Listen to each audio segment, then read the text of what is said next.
Where'd you get a phone like that? That's what a white cop said to a 13-year-old black girl standing outside a bakery, holding the birthday gift her mom, a decorated Special Forces officer, had just given her. He didn't ask for ID. He didn't verify anything. He grabbed her wrist like she was a criminal, and when she said, "My mom's in the military," he laughed.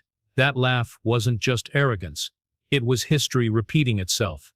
As Dr. Martin Luther King Jr. once said, "Injustice anywhere is a threat to justice everywhere." This isn't just about one girl or one cop.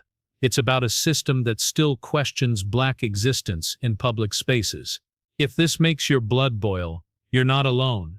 Stay with us, because what happens next is something no officer saw coming. If you believe stories like this need to be told, drop a comment, share your thoughts, and subscribe.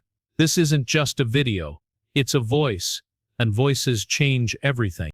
Where'd you get a phone like that? The question cracked through the air like a whip. Layla Johnson froze on the sidewalk, fingers tightening around her iPhone. She had just stepped out of Sugar and Spice Bakery, her backpack still slung over one shoulder, and powdered sugar dusting her fingertips. It was supposed to be a quick stop, grab a cinnamon roll, wait for mom to pick her up, and head home. Nothing dramatic, nothing dangerous. But now, a white police officer loomed in front of her, one hand on his belt, the other pointing at her phone like it was a stolen weapon. "I said," he repeated louder, "where'd you get that phone?" Layla blinked. "It's mine," she said, voice barely steady. "My mom just upgraded me for my birthday." The cop scoffed. "Your mom, huh?" His eyes traveled from her tight curls to her scuffed sneakers. "Got a receipt on you? Or do I need to guess which store it went missing from?" People walking by slowed, pretending not to stare.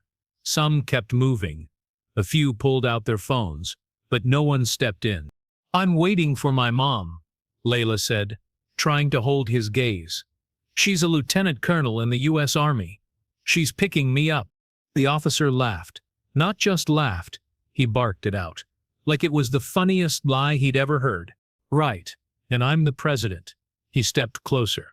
"Turn around. Let's just go have a chat in the cruiser." Layla stepped back. "I didn't do anything wrong." But he reached for her wrist and grabbed it. The grip was rough, firm, too tight. Her phone slipped from her hand and hit the pavement with a dull crack. She winced, but didn't cry. Not in front of him, not again. "I'm not gonna ask twice," the officer growled. "You're fitting the description of someone who just stole a phone down the street. You want to clear this up?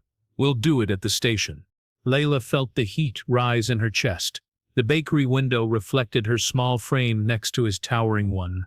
She looked like a threat to no one. But that never seemed to matter. "My mom is almost here," she said. "She's not going to let you." "Let me what?" he snapped. "Do my job?" Layla's heart pounded. She didn't scream, didn't yank away. She just turned her head toward the corner of Maple Avenue, silently praying to see headlights. And then, the sound of tires screeching hit the street like thunder.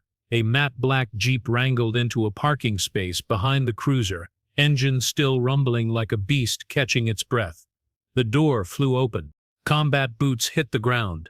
Layla's eyes flooded with relief. "Mom?" The officer looked up, hand instinctively drifting to his holster. A tall black woman in full military camouflage strode toward them with a calm that cut like steel. Her face was unreadable. Her eyes were laser-focused. "Remove your hand from my daughter." The cop hesitated. "Ma'am, this is police. You are addressing Lieutenant Colonel Naomi Brooks, Special Forces Command, and you're laying hands on a minor without cause." The man's face shifted. His grip loosened. Layla stepped back, her arm now sore. "I received a call from my daughter about being harassed while standing outside a bakery, and I arrived to find a grown man grabbing her like a suspect." Naomi said coldly, "Would you like to explain that on record?" The officer's partner, silent until now, finally approached. "We got a report about a stolen phone." The girl matched the description. "Or maybe," Naomi said, pulling out her military ID, "you just saw a black girl with nice things and assumed she didn't belong." Silence. Layla looked at her mom, at the sharp lines of her uniform, the shine of her boots, the steady breath that never wavered. The officer finally stepped back. There's no need for this to escalate. You're right, Naomi replied. So, unhand my daughter. Now. He complied. Awkward, slow. Layla stepped beside her mom, clutching her cracked phone, the cinnamon roll forgotten on the sidewalk. You okay? Naomi asked. Layla nodded, but her voice came out small. Why is it always like this? Naomi didn't answer at first. She just looked at the officer, then at her daughter. Because some people only respect you when they're forced to, she finally said. But remember this, Layla. You don't owe them fear. You owe them nothing. The sun dipped lower as the two walked away, mother and daughter, boots and sneakers in rhythm. Behind them, the officers stood motionless, caught in the quiet weight of their mistake. Ma'am, we had reasonable suspicion, the officer muttered, but his voice didn't carry the confidence it had moments ago. Naomi Brooks didn't blink. She stood with the kind of poise born from years in combat zones, Afghanistan, Syria, places where real threats waited around every corner. She'd dealt with warlords and insurgents. Now she was staring down something she knew too well, prejudice in a uniform. Layla clutched her phone with trembling fingers. Her wrist still ached, but she kept her chin up like her mother taught her. Never let them see you shrink. I'd like your badge number, Naomi said flatly, taking out her phone and starting to record. The cop stiffened. You don't have the authority. I outrank every civilian here, officer. Don't test me, Naomi snapped. Now step aside. Or would you like this to go viral before Internal Affairs calls you? His partner, clearly more cautious, nudged him. Let it go, man. But Officer Grant, his name now visible on his badge, wasn't used to being challenged, especially not by a black woman, especially not in front of a growing crowd. You people always play the race card when you don't get your way, he said, under his breath but loud enough. Naomi's nostrils flared. Layla's breath caught. I'm not playing anything, Naomi said, stepping forward. You laid hands on a child. You mocked her for owning something that didn't fit your profile of who she's allowed to do. That's not a card. That's a fact. The bakery owner stepped outside now, a white-haired woman in an apron, dusted with flour. I saw the whole thing, she called out. That girl's been coming here for fares. Never caused trouble. More bystanders were filming now. One man whispered, She's military. Another replied, Special Forces, I think. Grant glanced around, feeling the walls closing in. He opened his mouth to speak. Then a black and white patrol SUV pulled up fast. A sergeant stepped out, eyes scanning the tense scene. What's going on here? He barked. Naomi turned. You're just in time. Your officer grabbed my daughter without cause, mocked her and tried to force her into a cruiser. The sergeant's eyes darted to Grant. Is that true? I thought she matched a suspect's description, Grant muttered. She was standing outside a bakery, eating a cinnamon roll. The bakery owner shouted. What kind of suspect is that? Naomi took a breath, steady but sharp. Let me make this simple. I'm filing a formal complaint. I expect an apology for my daughter, and I expect your department to review how often this happens in this zip code, because I guarantee you this isn't the first time. The sergeant nodded slowly. Yes, ma'am. I'll handle it from here. Layla looked up at her mom, eyes searching. Naomi placed a protective hand on her daughter's shoulder. It's not over, sweetie, she whispered, but we've already won something. You stood your ground, and you weren't alone. The sergeant ordered both officers back into the cruiser. Grant hesitated, shooting a final glance toward Naomi, who never broke eye contact. Then he turned and got into the car. As the vehicle pulled away, Naomi knelt beside Layla. You're brave. You know that? I was scared, Layla admitted. That's what courage is, Naomi replied. Doing the right thing even when you're scared. They stood together for a long moment, watching the sun dip lower across the suburban street. Kids were riding bikes again. The bakery owner waved before going back inside. The air felt normal, but only on the surface. "Do you think he'll get fired?" Layla asked. "Maybe," Naomi said, "but that's not the point. The point is, next time he'll think twice." Layla looked down at her cracked phone. "This is broken." Naomi smiled gently. "We'll get you another." But no phone could ever matter more than this moment. They walked back to the Jeep. Naomi opened the passenger door for her daughter. Layla paused, looking back once more at the street where it all happened. "I want to be like you," she said softly. Naomi's eyes welled, just slightly. "Then the world better be ready." And with that, they drove off, leaving behind a confrontation, but taking with them a victory far more powerful than any headline. 3 days later, the knock on their front door came just as Layla was finishing her math homework. Naomi opened it to find a man in a gray suit, clipboard in hand and badge clipped to his belt. His demeanor was calm, but his eyes held the sharpness of someone trained to assess everything in seconds. "Lieutenant Colonel Brooks?" he asked. Naomi nodded. "Yes. I'm Agent Phillips, Internal Affairs. I'm here regarding the incident involving your daughter last Friday." Layla, listening from the stairs, felt her chest tighten. She came down slowly, notebook still in her hand. "I'd like to speak with both of you," the agent said. They invited him into the living room. Naomi sat tall on the couch, Layla beside her. Phillips placed a recorder on the table and flipped open his notepad. "This isn't an interrogation," he said quickly, "but I do need a full account. Officer Grant has filed a statement that you were aggressive and confrontational." Naomi raised an eyebrow. "Would you like the footage?" She unlocked her phone and opened a video app. "Several bystanders sent me their recordings. Would you prefer the one with clear audio, or the one where he says you people always play the race card?" Phillips took a long breath. "I'll take both." Layla watched as her mom handed over the phone like it was a weapon. Calm, precise, and utterly unshaken. "Did you know," Naomi said, "that this is the third time in 6 months that same officer has stopped a black teenager in that neighborhood without cause?" "I looked it up." Phillips glanced at her, surprised. "I didn't." "You do now," Naomi said. Layla stayed quiet, but inside, something stirred. Not fear, clarity. A sense that what happened to her wasn't isolated. It was systemic. She wasn't the first. She might not be the last.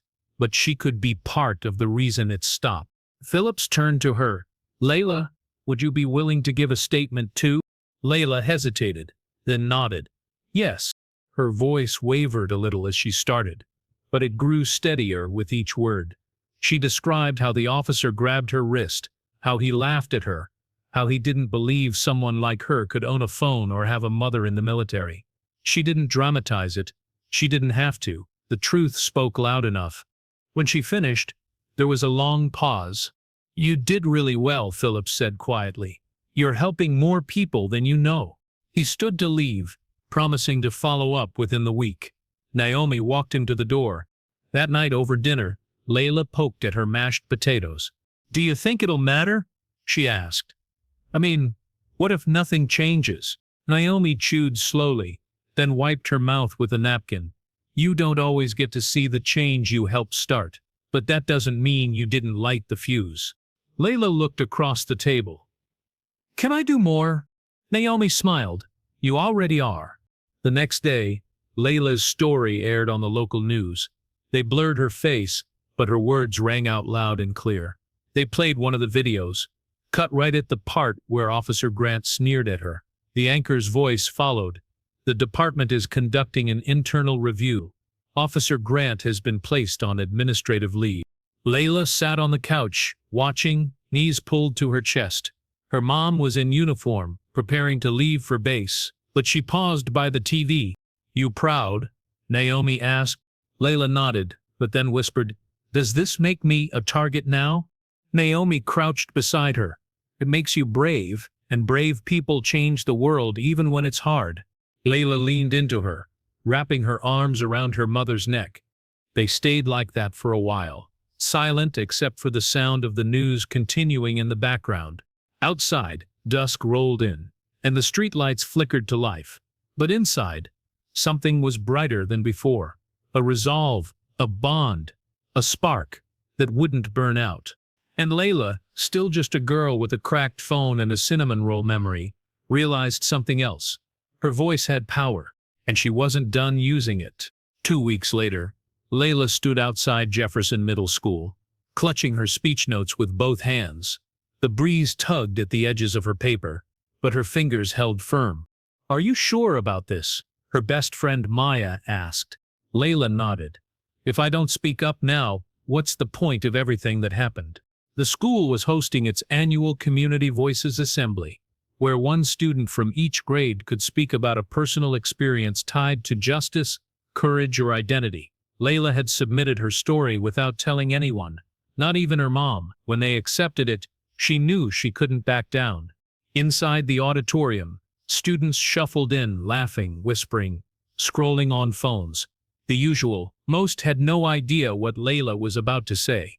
She watched from backstage as a 7th grade boy spoke about recycling and another girl shared a poem about her grandma. Then the microphone stand was lowered, and her name was called. She stepped out into the lights. Her heartbeat pounded in her ears. She scanned the crowd and spotted Naomi standing in the back, dressed in civilian clothes for once, but standing just as tall. Layla took a deep breath. "My name is Layla Johnson. A few weeks ago, I was stopped by a police officer in front of a bakery." The room went quiet. "He thought I had stolen my phone. He didn't ask. He didn't check. He grabbed me." Murmurs rippled through the audience. Teachers leaned forward. Students who had barely looked up now locked eyes with her. "He didn't believe that someone who looked like me could have something nice, or that my mom could be in the military, or that we belonged in that neighborhood." She paused, letting the silence breathe. "But here's the thing. My mom is a lieutenant colonel in the U.S. Army, and I do belong." Some students clapped instinctively, then stopped, unsure, but Layla continued. "And I'm not telling you this because I want sympathy. I'm telling you because this kind of thing happens more than you know. Not just to me, to kids in this room, to people walk past you in the hallway every day." Her hands didn't shake anymore. Her voice grew stronger with every sentence. "I didn't ask to be in the news. I didn't ask to be a symbol, but I'm not going to be quiet either. I want us to think about how we see each other, what we assume, what we ignore." She looked up from her paper, straight into the crowd. "Because silence doesn't protect anyone, but truth can change things." The room erupted in applause, real, loud, unfiltered. A few teachers stood. Maya wiped tears from her cheeks. Naomi pressed her lips together, pride written all over her face. Layla stepped back from the mic, her chest rising and falling with adrenaline. When she got backstage, the principal was waiting. "That was one of the bravest things I've seen in this school," he said quietly. Layla gave a small smile. "Thank you." That evening, Naomi took her to dinner at a small diner off Route 47. They sat in a booth with cracked red vinyl seats and ordered burgers and milkshakes, the kind of place where no one asked questions and everything tasted better with ketchup. "You were amazing today," Naomi said, lifting her soda. "I was scared out of my mind," Layla admitted. "That's how you know it mattered," her mom replied. "If it didn't scare you a little, it wouldn't be real." Layla poked at her fries. "Some kids looked at me different after, like they didn't know what to say." "That's okay," Naomi said. "Let them be uncomfortable. Growth starts there." Outside, the sky turned from gold to navy. As they walked back to the Jeep, Layla glanced at the stars. "I don't want that cop to ruin how I see the world," she said suddenly. "I want to be more than what happened to me." Naomi stopped and turned to her daughter. "You already are. You stood up when it was easier to shrink. You told the truth in a room full of silence. That's more than most adults can say." Layla nodded. She didn't need to say anything else. That night, as she lay in bed, she stared at the glow-in-the-dark stars on her ceiling. Her mom had put them there when she was 7. Back when monsters only lived in storybooks. Now she knew some wore badges. But she also knew something else. She had a voice. And it was just getting started. It was a rainy Monday when the letter arrived. Layla found it on the kitchen counter after school, the envelope stamped with the city's official seal. Her name was typed across the front, crisp and centered. She stared at it for a long time before picking it up. Naomi walked in from the garage, dropping her duffel bag near the door. "You saw it?" Layla nodded. "Is it about him?" Naomi didn't answer right away. She just nodded toward the table. "Open it. You deserve to know." Layla slid her finger under the flap and pulled out the letter. The paper was heavy, formal, and slightly cold to the touch. She read the first few lines silently, her eyes darting back and forth. "Officer Grant has been terminated," she finally said, out loud, her voice even. Naomi moved to sit across from her. "Keep reading." Following a full internal investigation, the department determined that Officer Grant violated conduct policies and exercised poor judgment in a situation involving a minor. His actions are not reflective of our values or mission as a public safety institution. Layla's hands trembled, not with fear but with something else, a strange mix of justice and exhaustion. "They fired him," she said again, softer this time. "It actually happened." Naomi leaned back, crossing her arms. Not many people push the system that far and get a result, especially not at 13. Layla smiled faintly. "Do you think it's over now?" "No," Naomi replied, "but it's a step, and steps matter." That night Layla couldn't sleep. Her thoughts spun like a ceiling fan stuck on high. She climbed out of bed and walked into the hallway, pausing by the front window. The street was slick with rain, the puddles reflecting the dim glow of the porch light. The world looked quieter than usual. Downstairs, Naomi sat on the couch, reading a file under a warm lamp. She looked up when Layla appeared. "Couldn't sleep either?" Naomi asked. Layla shook her head and joined her. "I thought I'd feel better," Layla admitted.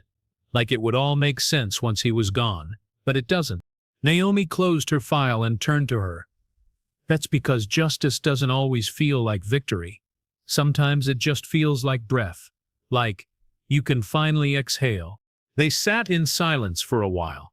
Then Layla spoke again. "There's this girl at school, Jamira. She told me she got stopped at the mall last weekend. Security followed her the whole time." Naomi's jaw clenched slightly, but she kept her voice calm. "What did you say to her?" "I told her I believe her, and if she ever wants someone to speak with her mom or the school, I would." Naomi smiled gently. "You're becoming the kind of leader people look to when they don't know what to do." Layla looked down at her hands. "It feels heavy sometimes." "It is," Naomi said. "But you don't have to carry it alone, and you don't have to fix everything, just the things you can touch." The next morning, Layla stood in front of her school's bulletin board. A flyer announced a new student-led group focused on racial equity and justice. Beneath it, a pen and sign-up sheet. She didn't hesitate. She wrote her name in bold letters at the top of the list. Later that week, she was invited to speak at a youth town hall, organized by the mayor's office. They wanted to hear from students directly affected by racial profiling and discrimination. Layla wore a navy blue dress, stood behind a podium twice her size, and spoke without shaking. She didn't tell the story just to relive it. She told it so others would know they weren't alone. When she finished, there was no applause, just silence. The kind that settles when something important lands deep. Then one person stood up, then another, and another. The room erupted, not in noise, but in respect. On the way home, Naomi drove in silence, glancing over at her daughter every few blocks. "You were powerful in there," she said finally. "I just told the truth," Layla replied. "Sometimes that's the most radical thing you can do," Naomi said. Layla looked out the window, watching the city lights blur through raindrops. She still had questions. She still had fears. But now she also had direction. And the world?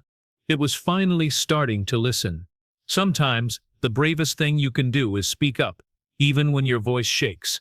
Layla's story reminds us that silence never protects the innocent, and real change often begins with one person daring to say, "This isn't right." In a world that too often sees color before character, her courage shines like a lighthouse in a storm. As James Baldwin once said, not everything that is faced can be changed, but nothing can be changed until it is faced. Each of us has the power to face injustice, no matter our age, rank, or background. So if this story moved you, made you think, or reminded you of your own journey, don't just scroll past, hit that like button, drop a comment with your thoughts, or share your own experience. And if you want to be part of a community that believes stories like Layla's can spark real change, subscribe. Your voice matters here.